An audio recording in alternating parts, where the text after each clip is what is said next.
Morning.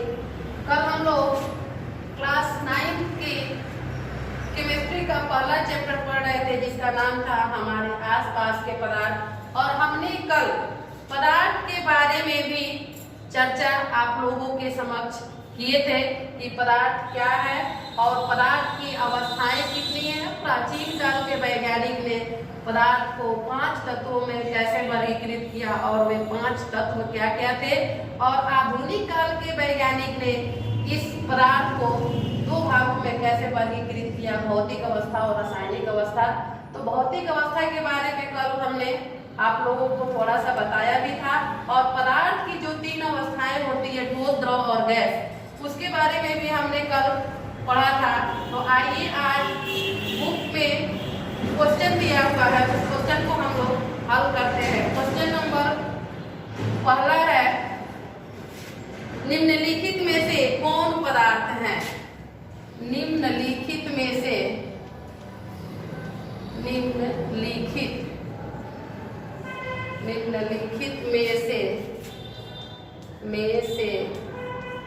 कौन पदार्थ है? कौन पदार्थ है?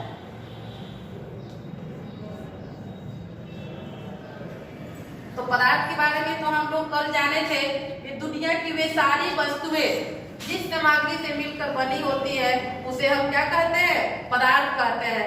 तो कह रहे हैं क्वेश्चन की निम्नलिखित में से कौन पदार्थ है? इसमें कुछ वस्तुएं का नाम दिया हुआ है और हमको उसका पहचान करके बताना है कि वह वस्तु वास्तव में पदार्थ है या नहीं। देखिए वस्तु कौन कौन सी है? कुर्सी, वायु, कुर्सी, वायु, कुर्सी, वायु, स्नेह, गंध, स्नेह, गंध, गंध, घृणा, बादाम, घृणा, बादाम, घृणा, बादाम, विचार, विचार, विचार, शीत,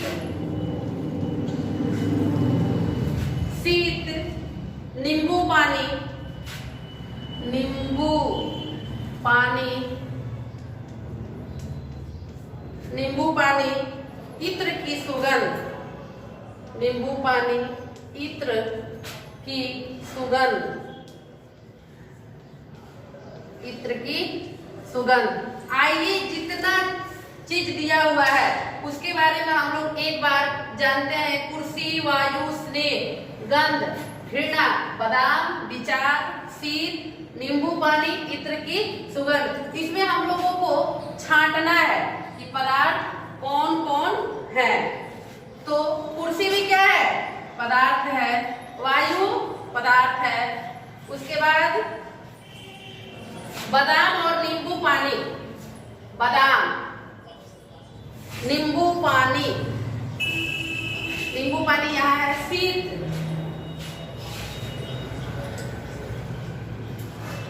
तो स्नेह, घृणा, विचार,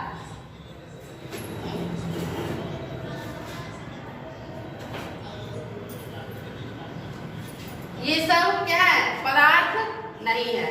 तो हमने कैसे इसको स्पष्ट करेंगे, कैसे इसको सटीक उत्तर के रूप में लिखेंगे, आइए हम जानते हैं।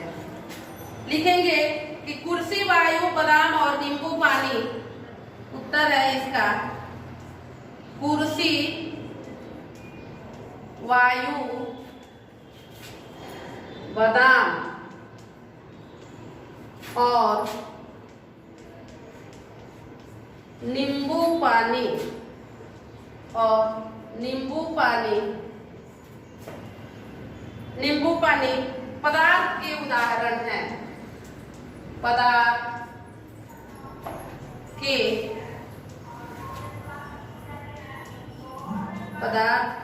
उदाहरण हैं। पदार्थ के उदाहरण है क्योंकि इनका कुछ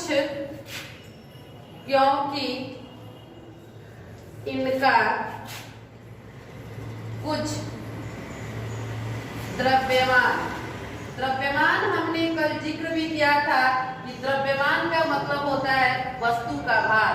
कुछ द्रव्यमान होता है और ये कुछ द्रव्यमान होता है और ये कुछ द्रव्यमान होता है और ये स्थान घेरते हैं और ये स्थान घेरते हैं। जैसे हमने कल यह भी बताया था कि जो आयतन जिसमें हो, द्रव्यमान हो, स्थान घेरते हो, उसे हम लोग क्या कहते हैं? पदार्थ कहते हैं। तो कुर्सी, वायु, बदाम और नींबू पानी पदार्थ के उदाहरण है। इनका कुछ द्रव्यमान होता है, इसलिए क्या है?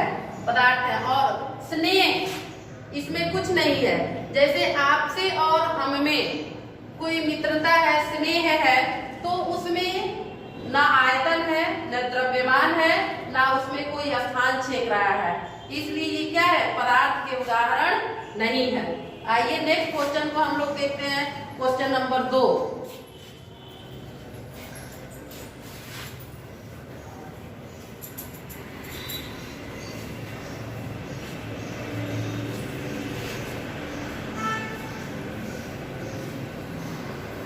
क्वेश्चन नंबर 2 है गर्मा गर्म खाने की गंध। क्वेश्चन नंबर 2, गर्मा गर्म खाने की गंध। खाने की गंध, गंध माने होता है उसका सुगंध या उसकी महक। गर्मा गर्म खाने की गंध कई मीटर दूर से ही, कई मीटर दूर से ही,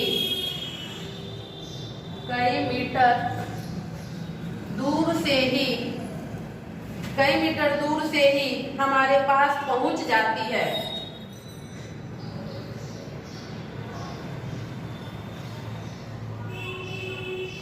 गर्मा गर्म खाने की गंध कई मीटर दूर से ही हमारे पास पहुंच जाती है। क्यों?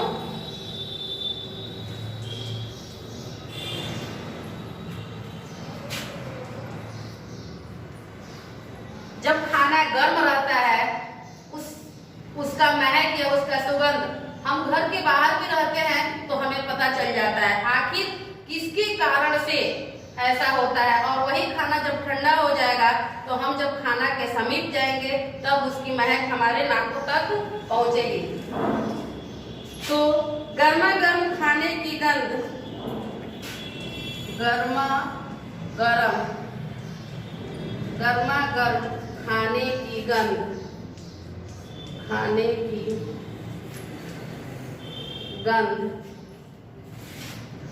गंध कई मीटर दूर से हमारे पास पहुंच जाती है। कई मीटर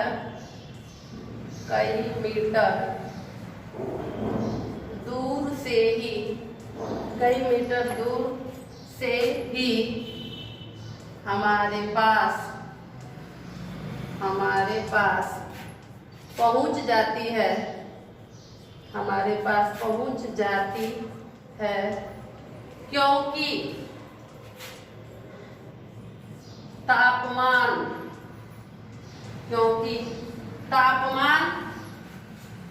बढ़ने से, तापमान बढ़ने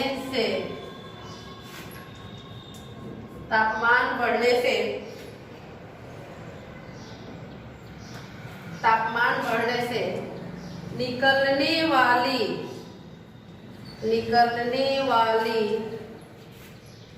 गैस, तापमान बढ़ने से निकलने वाली गैस की गतिज ऊर्जा,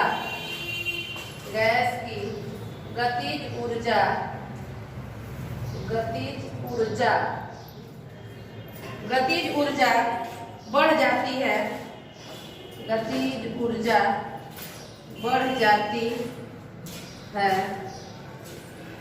गतिज ऊर्जा बढ़ जाती है। ठंडे खाने की महक की तुलना में ठंडे खाने की महक की तुलना में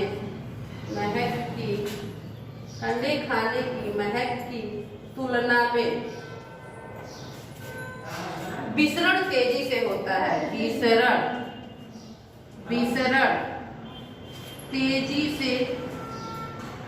विसरण तेजी से होता। देखिए, अक्सर ऐसे होता है कि हमारे घर में कोई बढ़िया खाना या कोई बढ़िया सब्जी बन रहा है, तो हम घर के बाहर भी रहते हैं तो उसके सुगंध से हमें पता चल जाता है कि हमारे घर आज भोजन में क्या क्या बन रहा है।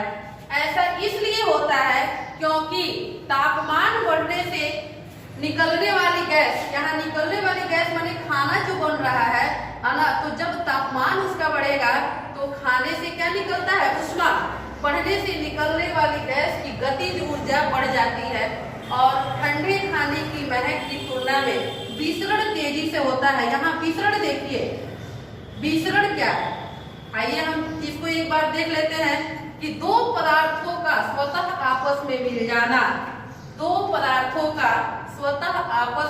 जाना, विसरण कहलाता है।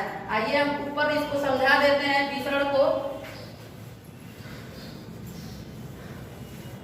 विसरण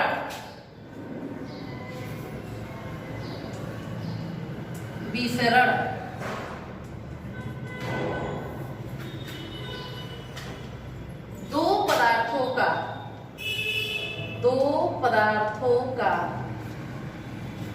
पदार्थों का स्वतः माने बिना किसी के सहारे स्वतः आपस में मिल जाना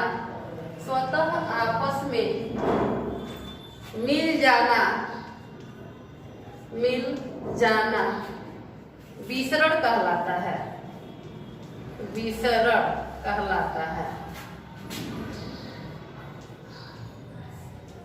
एक तो खाना गर्म है, उससे जो ऊष्मा निकल रही है वो, और दूसरा हवा में स्वतः आपस में मिल जाना क्या कहलाता है, विसरण कहलाता है। तो ये हमारे पाठ्य पुस्तक के दो प्रश्न थे जिसको हमने अभी करवा दिया, और कल के वीडियो में इसके बाद वाले जो प्रश्न हैं उसको हम लोग देखेंगे। तब तक आप लोग ये दोनों प्रश्न को अपने कॉपी में लिख लीजिए और साथ ही साथ उसको याद भी कीजिए ताकि समझ में आ जाए कि क्वेश्चन क्या है। Thank you.